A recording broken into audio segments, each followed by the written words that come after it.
My name is Roxanne Chess, and I'm a pediatric occupational therapist. And I'm Allie Arena. I'm a speech language pathologist, and Roxanne and I wanted to talk about our two favorite social thinking topics.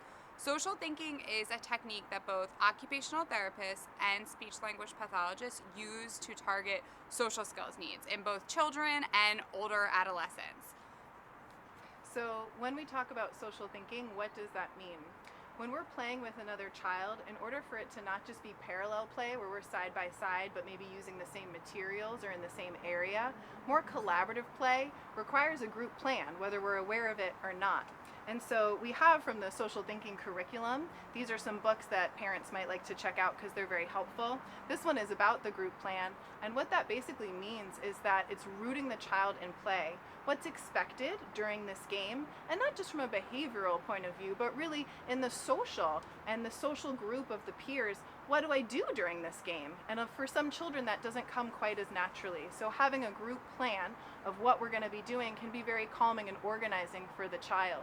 Also, making sure that we know that we're on the same page, that we both have the same idea about what we're doing. If we're building with blocks and I want to build a house but you want to build a bridge, that's going to get a little tricky.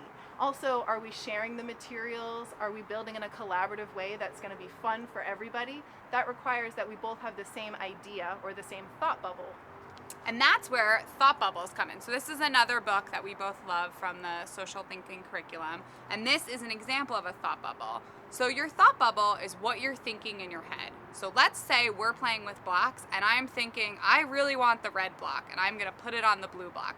But I don't tell anyone and I just keep it in my thought bubble. No one knows. So we talk a lot about how if you're thinking something, other people don't know it. You have to say it. Or maybe you're thinking something you don't want other people to know. You can keep it in your thought bubble, and that's okay. So we go into a lot of the difference between what you think and what you say.